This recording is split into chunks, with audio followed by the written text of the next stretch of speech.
Bismillahirrahmanirrahim. Assalamualaikum warahmatullahi wabarakatuh. Berjumpa kembali bersama saya di channel YouTube Dosen Muda. Seperti biasa, kali ini saya ingin sharing kembali ya terkait dengan thinking skill. Pada episode sebelumnya saya sudah mencoba menjelaskan dua hal yang paling penting untuk kita miliki. Yang pertama believing skill dan thinking skill. Nah, untuk kesempatan kali ini saya ingin memperdalam tentang thinking skill. Jadi intinya dari thinking skill ini atau keterampilan berpikir ini adalah bagaimana kita menggunakan potensi yang kita miliki, yang ada dalam diri kita, yaitu berpikir. Ya, tentu ini adalah fungsi dari otak kita, ya, fungsi daripada otak kita. Baik, saya ingin memulai dari inti dari pendidikan ya. Jadi saya ingin merunut bahwa orang berpikir itu memang biasa diidentikan dengan orang yang berpendidikan. Itu tidak salah sebetulnya ya. Nah, jadi saya ingin merunut begini. Inti pendidikan itu apa? Gitu ya. Inti pendidikan itu apa? Nah, bagi saya inti pendidikan itu adalah belajar, gitu ya. Nah, inti pendidikan adalah belajar. Inti belajar adalah berpikir, gitu ya. Nah, inti berpikir adalah bertanya-tanya. Dan untuk mendapatkan jawaban dari pertanyaan yang yang muncul di dalam pikiran kita, di dalam otak kita, maka kita harus membaca. Jadi tidak salah kalau seandainya Rasulullah SAW mendapatkan wahyu yang pertama kali itu adalah Iqra. Jadi itu adalah modal utama kita untuk mendapatkan jawaban dari berbagai pertanyaan atau persoalan hidup yang kita hadapi. Nah, baik, maksudnya bagaimana? Jadi ketika kita melakukan sebuah proses apa yang disebut dengan pendidikan, dimanapun itu, misalkan di sekolah, di pesantren, atau di majelis taklim, atau mungkin belajar otodidak ya, belajar sendiri maksudnya seperti itu, atau membaca buku. Nah, di perpustakaan mungkinnya seperti itu. Nah, semuanya ini kan pendidikan. Tempatnya boleh di mana saja, baik itu pendidikan formal, non formal, atau informal, silahkan di mana saja. Tetapi pada intinya, inti daripada pendidikan itu ya belajar gitu.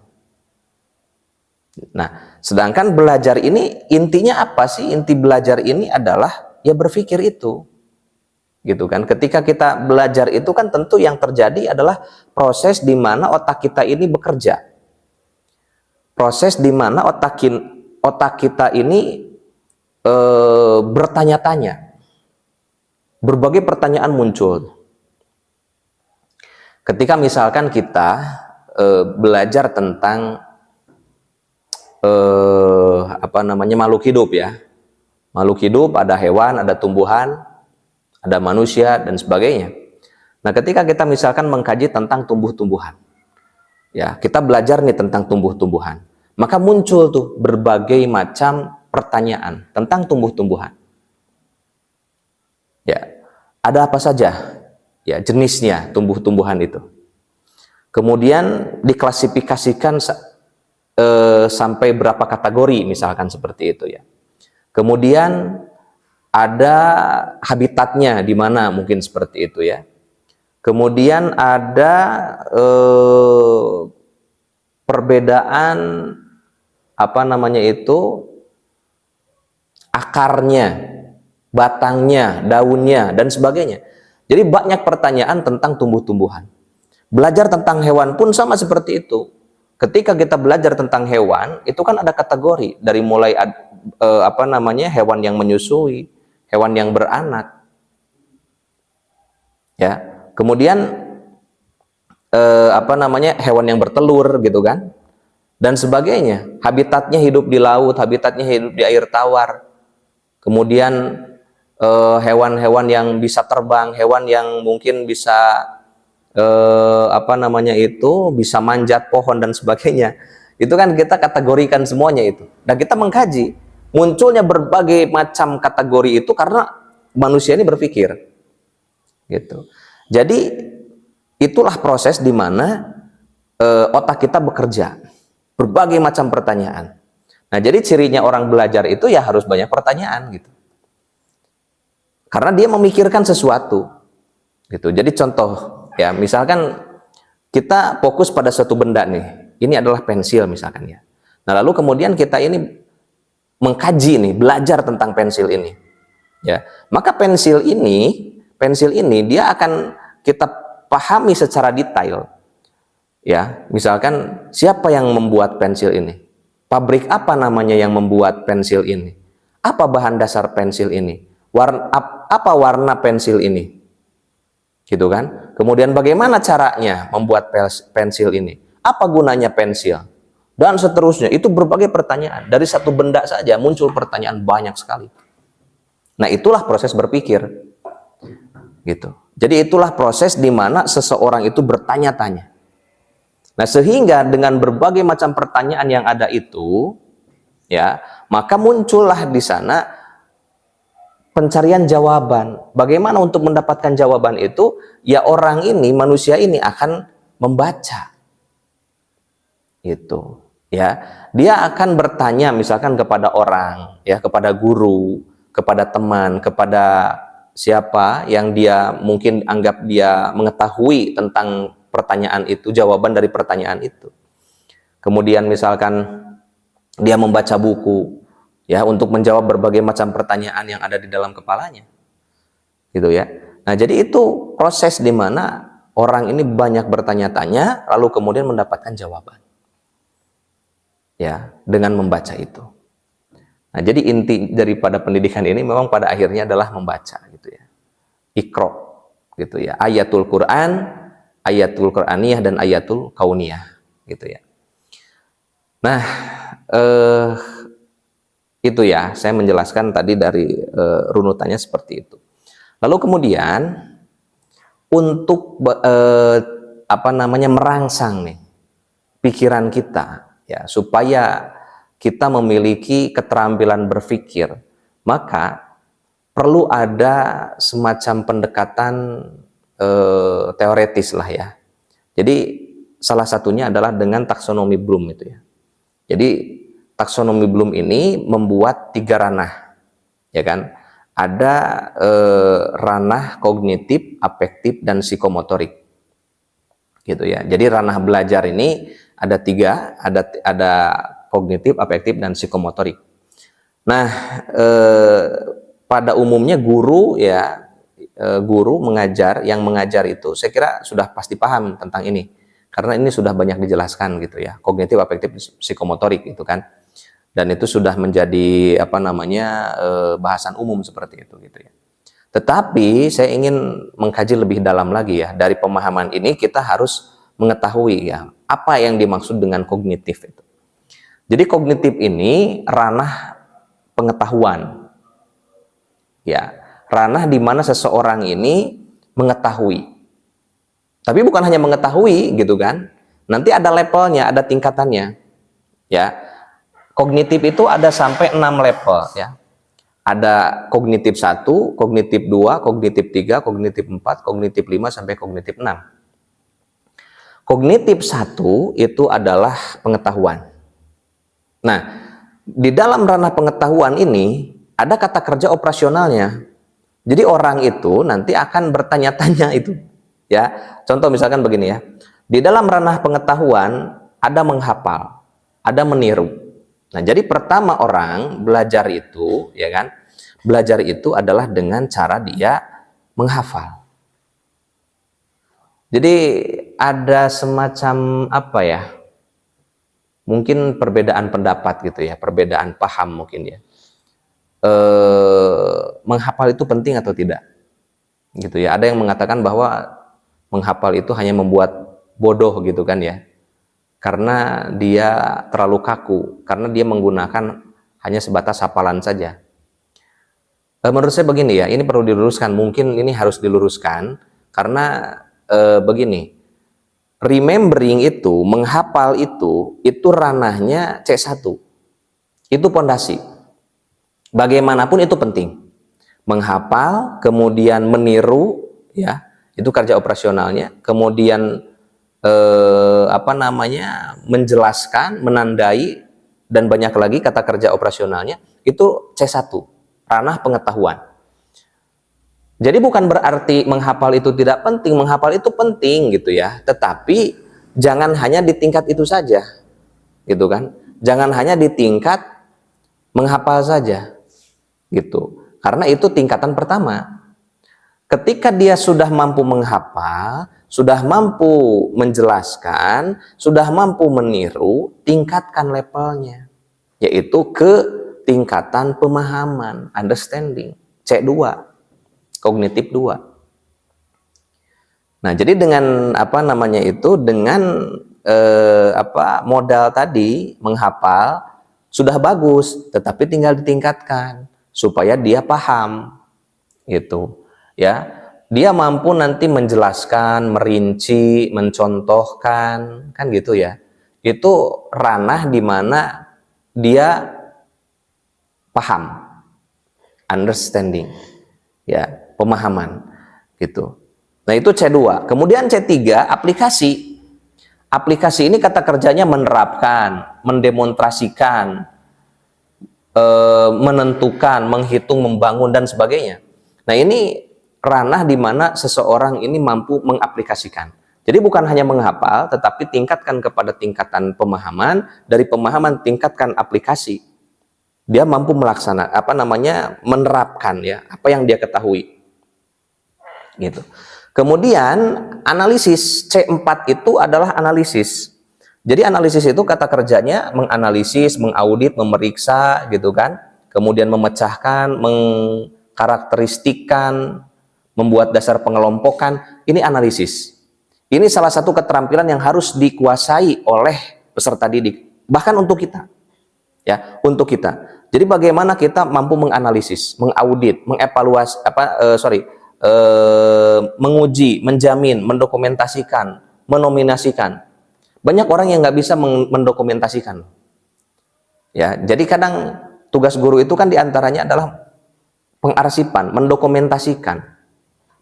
Kadang orang keteteran itu ketika misalkan dimintai untuk pendataan atau pemberkasan seperti itu, karena dia kurang terampil di dalam hal mendokumentasikan.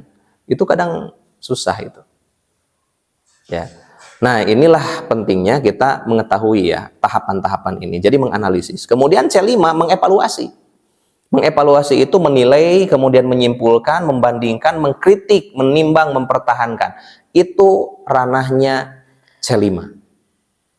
Nah, itu tingkatannya naik lagi tuh. Nah, C6 ini kreasi. How to create, bagaimana menciptakan. Yang pertama ada mengabstraksi, kemudian menganimasi, kemudian mendanai. Nah, mendanai itu juga adalah kreasi itu. Karena orang tidak mungkin memberikan modal misalkan ya untuk usaha kalau dia tidak kreatif. Dia tidak berpikir tingkat tinggi itu. Ya, karena itu tingkatan yang dimana orang itu sudah mampu mengelola keuangannya sehingga dia bisa menjadi investor. Sehingga dia bisa mendanai suatu kegiatan mungkin seperti itu ya. Nah, jadi ini untuk kita ketahui dan kita pahami betul-betul sehingga mampu memiliki keterampilan berpikir. Apa yang saya sebutkan itu thinking skill itu. Ya. Nah, kemudian ketika itu selesai di ranah kognitif, ada juga ranah afektif. Ranah sikap ya, menerima itu A1, kemudian menanggapi A2, A3-nya menilai, mengelola, menghayati. Nah, ini wilayah sikap, afektif. Kemudian di ranah berikutnya, psikomotorik, ada juga ya, psikomotorik itu meniru, kemudian memanipulasi, presisi, artikulasi, naturalisasi, meniru, mentafsirkan, rangsangan, stimulus ya. Kemudian kepekaan terhadap rangsangan. Kemudian manipulasi, menyiapkan diri secara fisik. Presisi, berkonsentrasi untuk menghasilkan ketepatan. Kemudian artikulasi, mengkaitkan berbagai keterampilan bekerja berdasarkan pola. Kemudian naturalisasi, menghasilkan karya cipta, melakukan sesuatu dengan ketepatan tinggi. Tuh.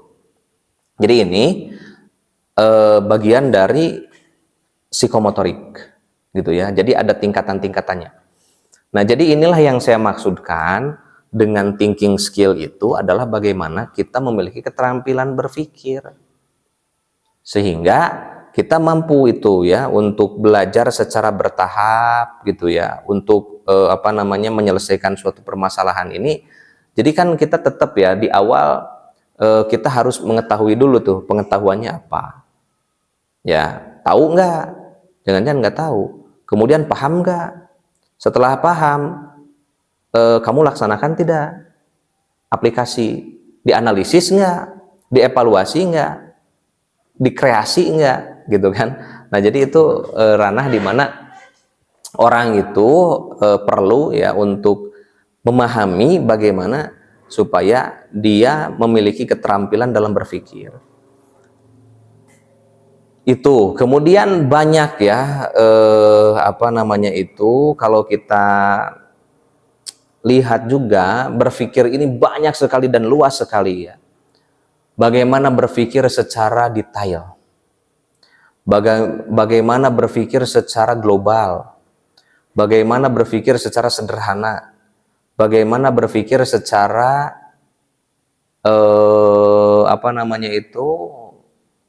bijaksana, mungkin seperti itu ya. Bagaimana berpikir secara matematis, ya, berpikir secara logis, berpikir secara fleksibel, berpikir secara sistematis. Nah, itu kan keterampilan berpikir. Ya, jadi keterampilan-keterampilan itu memang harus kita asah. Bagaimana kita berpikir secara sistematis mungkin, misalkan ya. Nah, kadang orang kan ketika misalkan dia tidak paham gitu ya tentang bagaimana kehidupan ini, dia kadang memaksakan kehendaknya. Ya, justru ketika orang paham bahwa kehidupan ini tidak ada saling keterkaitan ya satu dengan yang lain, karena dalam suatu real life system gitu kan, maka dia akan mengetahui oh ini banyak faktor nih.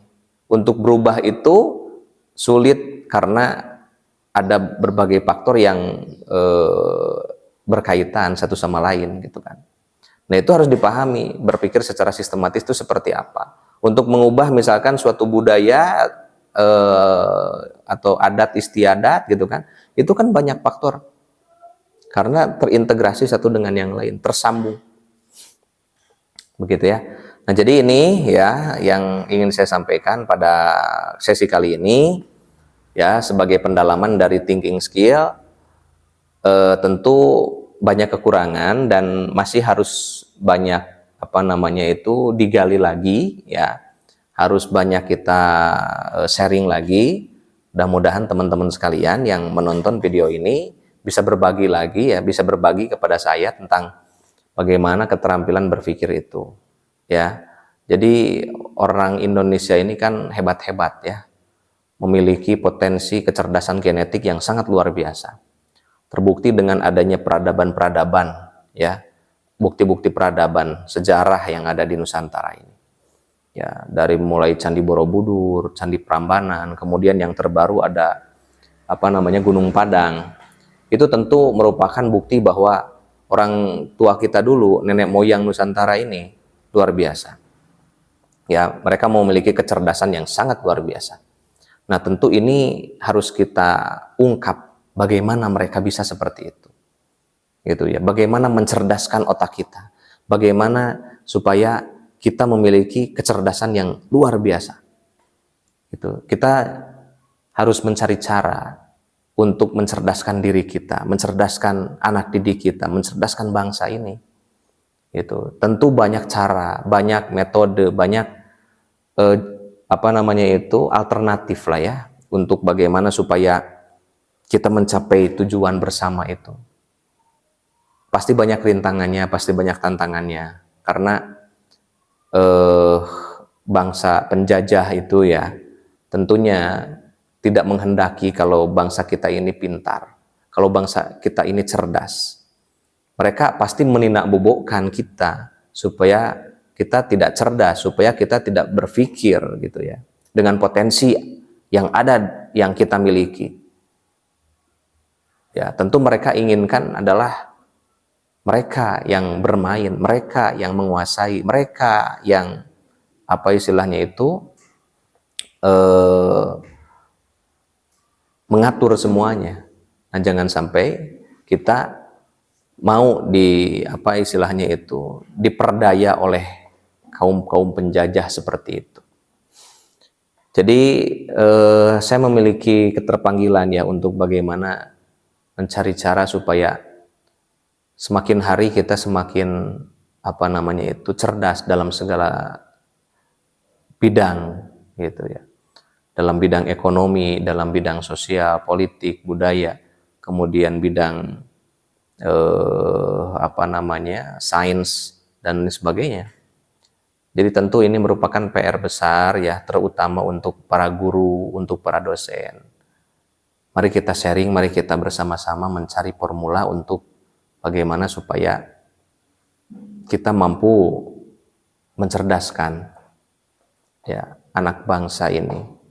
Sama-sama belajar, sama-sama kita sharing, mudah-mudahan mendapatkan apa namanya itu keberkahan dari ini semua, terutama di bulan suci Ramadan ini ya. Demikian apa yang saya dapat sampaikan pada sesi kali ini. Mohon maaf atas segala kekurangan ya, yang benar dari Allah dan yang salah dan kurang tepat atas kehilapan saya sendiri dan kebodohan saya sendiri. Terima kasih. Wassalamualaikum warahmatullahi wabarakatuh.